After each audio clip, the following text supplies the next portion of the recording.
Hi there, welcome to another episode of SidekickTV. Thank you all for watching. Today we've got another session where we're talking with the Life Education Trust, and we're, as I say, building this series around this trust, given that I'm doing this horrendous ultra marathon in just a couple of months' time, raising awareness and funds for the trust. So today I'm joined by Dean Percy again. You may be familiar with Dean from other videos we've done, and Dean is actually the Canterbury Chair of the Life Education Trust. So great to have you on board again, Dean, with the video.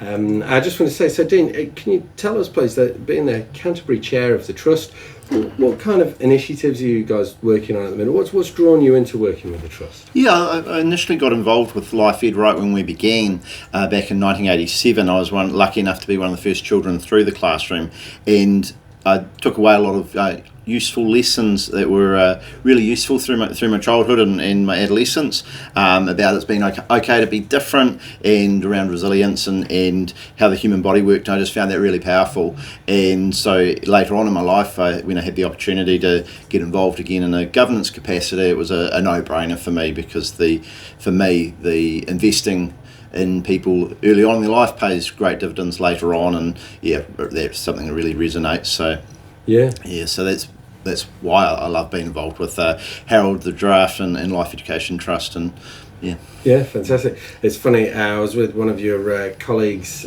just recently, and we were at a breakfast networking, and sat across from us was a nutritionist, and she actually said to Andy, she said, "I'm a nutritionist because of the Life Ed Trust. I learned at school." She could pinpoint the moment in time that she's like, wow, food's important, you know, and I know that that's just one of the strands that you guys teach about, but nutrition, your devices safety, all of these things. Can you tell me a bit about some of the key initiatives now that are going on in the schools, and what are some of those threads that you're teaching? Certainly. So we do cover, well, firstly we're invited in by schools, so we're not there by right. We're an independent not-for-profit, or not for loss, which would also really apply, and we get invited in by schools to cover specialist health education quite a lot recently, and certainly post-earthquake and post-COVID, a lot of it's around resilience, but we also get asked in to talk around the body, around substances, also around there's around friendships and relationships. A lot of those things that are actually really awkward, and probably over the last 20 years have got more and more complex, and in a digital world, and in a space where there's just a lot more going on than probably what I grew up in. So we get asked in by schools to really help them deliver impactful learning in those spaces. So recently, certainly in the last couple of years, a lot around that resilience and also quite a bit around cyber, and then there's other schools that have specific needs around nutrition or foods and substances and things like that. So that's where we can jump in and make a difference. It's funny, isn't it? A video I've recently done on this with another one of the Life Ed speakers. We were talking about devices, and I know that there'll probably be about 80% of our audience will be watching on a smartphone, and that's great for grown-ups. Yep. We've got the discipline and maturity to work with that, but we forget that for young children, you might be using a device and you've just basically created a new path into the bedroom where you can be bullied by your classmates. That's not, bullying finished at the schoolyard for us. It finished at 3:15 in the afternoon, and these days, we've got these really challenging situations. One of the things that's inspired me to do this and raise money for the trust is, and it's funny you talk about resilience. It's in fact the resilience Reefton Resilience Ultramarathon that I'm running. Was that statistic that I believe you guys have got there, that 1 in 5 children feel very sad or stressed most days. What do you think are perhaps some of those main contributing factors to that? I think as you've touched on, a lot more complexity in people's lives. That has certainly grown, and I think also on the other side of it, it's not all bad news. Like, there is actually some really good news stories. We look at the smoking rates, drinking rates, teen pregnancy. There are a lot of good news out there, but I think in some areas like the cyber safety around food and nutrition, there's a lot of work to be done. And I really feel for primary and intermediate teachers, which is who we work with, because they are having to cater to everything in the classroom as well as doing the health, and that's where we get the opportunity to make a real difference, because our educators are trained teachers, but they then have all the specialist health training on top of that, so it becomes a lot more impactful. So fantastic. Yeah, great. And that's great that there are a lot of numbers trending in the right direction. I think sometimes it's worth, whether it's in business or in other areas of life, to stop and actually look at the positives, and I think there's quite a few positives out there, but then there are quite a few challenges as well too, and it's great to work on the challenges whilst acknowledging the progress that's been made. So. Perfect. Yeah, great.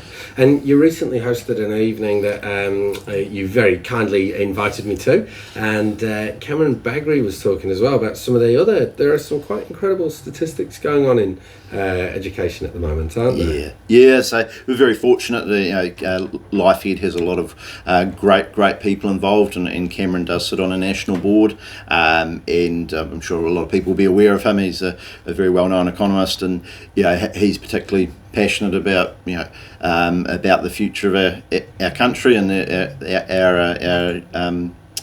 our youth, and for him, I've heard him, as you did, quite concerned about even simple things like school attendance rates, and then wrapped around that, some of the learning outcomes, and a little bit concerning. So, And when we look at that, the bulk of people that watch this video are likely to be small business owners, and we think, and also parents probably. So I think initially our reaction is to think about this at home and think what we can do, but ultimately, as small business owners, we're going to be inheriting these people soon in the workforce, aren't we? Yeah. I guess that's one of my big drivers. Is I like smart investment, and trying to fix, or trying to support someone who's over a period of 10, 15 years got into a really bad space is pretty expensive from all the numbers I've seen. A teenager that's really in a hard spot is it must be terrible for them, but also very hard to solve, and that's, I guess, why with life education we're doing a lot.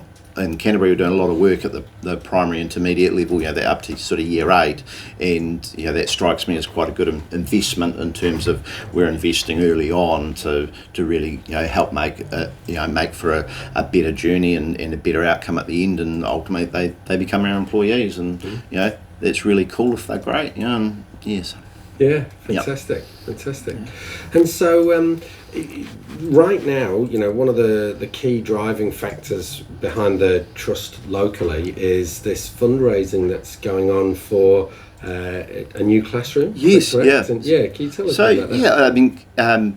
So we started here in Canterbury, and we started here with a fixed, rigid classroom. So everyone had to get bussed in and bussed out, and you can imagine as you grow, any business that's on that sort of basis, it becomes a logistical headache. So we very quickly moved to taking the mobile classroom to the schools. So they would invite us in. We'd have our trained teachers that would come in and deliver the content that the schools wanted to support their students. And so as time's gone on, obviously the school roles have grown, and as has the need. So we've grown over time to have 3 classrooms, and we've got to the point where we're getting a lot more schools inviting us in, and that's necessitated the need for a 4th classroom. So these classrooms are quite involved. They're they're the sort of size of a bus, or a big trailer that goes behind a truck that goes to the schools, and they have a lot of technology in them to make that learning really impactful, so kids go home and are excited about what they've been taught. So we have a campaign on to fund that, because there's a need out there, and we need to be able to meet that need. So. Yeah, absolutely.